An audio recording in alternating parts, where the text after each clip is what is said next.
Hi friends, അമ്മമ്മയുടെ വീട്ടിൽ കുറച്ച് മഞ്ഞൾ നട്ടിരുന്നു. അതൊക്കെ അച്ഛൻ കിളച്ച് എടുക്കുകയാണ്. ആ വീഡിയോ ആണ് ഞാൻ നിങ്ങൾക്ക് കാണിക്കുന്നത്. അച്ഛൻ പടന കൊണ്ട് കിളച്ചെടുക്കുകയാണ് മഞ്ഞളിനെ. ഇതാ മഞ്ഞൾ കിട്ടിത്തുടങ്ങി.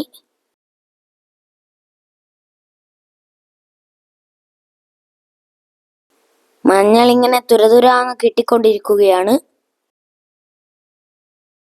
എടുത്തു ബക്കറ്റിലേക്ക് കളക്ട് ചെയ്യുന്നുണ്ട്.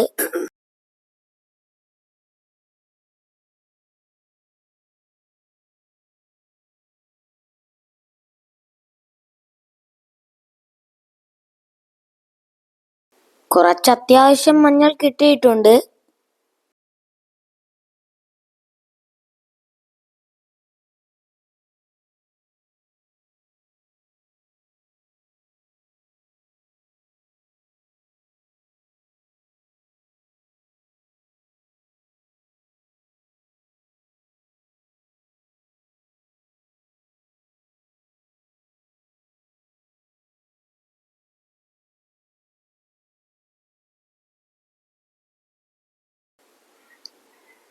കിട്ടിയ മഞ്ഞൾ അച്ഛൻ ബക്കറ്റിൽ നിന്ന് പുറത്തെടുത്തിട്ടുണ്ട്.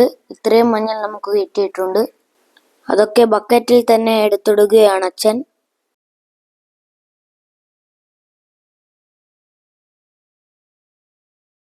നിങ്ങൾക്ക് ഈ വീഡിയോ ഇഷ്ടപ്പെട്ടെങ്കിൽ ലൈക്ക് ചെയ്യുക, ഷെയർ ചെയ്യുക, സബ്സ്ക്രൈബ് ചെയ്യുക. ഹായ് ഫ്രണ്ട്സ്, ഇന്ന് ഞാൻ നിങ്ങൾക്ക് കാണിച്ചു തരുന്നത് എൻ്റെ വീട്ടിലെ കുള്ളൻ പപ്പായ ചെടിയിലുണ്ടായ പപ്പായയാണ്. എനിക്ക് സ്വന്തമായി പപ്പായ പറിച്ചെടുക്കണമെന്ന് ആഗ്രഹമുണ്ട്. പക്ഷെ എപ്പോഴും അച്ഛൻ തന്നെയാണ് പറിക്കാറ്. പക്ഷെ ഈ തവണ അച്ഛൻ എന്നോട് നീ പറിച്ചോ എന്ന് പറഞ്ഞു. ഈ പപ്പായ ചെടിയിൽ കുറെ പപ്പായകൾ ഉണ്ടായിട്ടുണ്ട്. അപ്പോഴെല്ലാം അച്ഛനാണ് പറിക്കാറ്. എനിക്കെത്താത്തത് കൊണ്ട് അച്ഛൻ എന്നെ എടുത്തിട്ടാണ് ഞാൻ പപ്പായ പറിക്കുന്നത്. അച്ഛൻ എടുത്തപ്പോൾ നല്ല രസമുണ്ടായിരുന്നു. ഞാൻ പപ്പായ പിടിച്ച് വലിക്കുകയാണ്. ഹായ് ഗായ്സ്, ഒടുവിൽ ഞാൻ പപ്പായ പറിച്ചെടുത്തിരിക്കുന്നു. സക്സസ്! ഞാൻ സന്തോഷത്തിൽ തുള്ളിക്കളിക്കുകയാണ്. ഇതാണ് ഗായ്സ് നമ്മുടെ പപ്പായ. അച്ഛൻ അതിന്റെ തോല് ചെത്തുകയാണ്. ഈ പപ്പായയുടെ പേര് റെഡ് ലേഡി എന്നാണ്. ഈ പപ്പായ പഴുത്താൽ നല്ല റെഡ് കളറിലാണ് ഉണ്ടാകുന്നത്. അതുകൊണ്ടായിരിക്കാം ഇതിന്റെ പേര് റെഡ് ലേഡി എന്നായത്.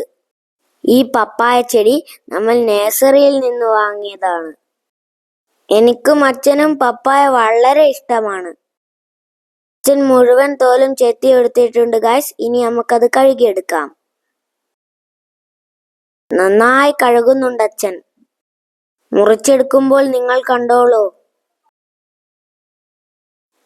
ഹായ്, ഇതിന്റെ അകത്ത് നിറയെ സീഡ്സ് ഉണ്ടല്ലോ.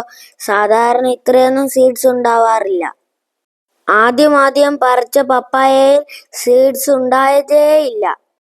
നിങ്ങൾ കണ്ടോ ഗായ്സ്, മുറിച്ചു വെച്ചത് കാണാൻ നല്ല ഭംഗിയില്ലേ? നല്ല ചുവന്ന നിറത്തിലല്ലേ ഗായ്സ് ഉള്ളത്? ഞാനൊരു പീസ് എടുത്ത് എന്നൊരു കടി കടിച്ചു. ഹായ് ഗായ്സ്, നല്ല ടേസ്റ്റ് ഉണ്ട് ഈ പപ്പായ. സൂപ്പർ, അടിപൊളി. Thank you.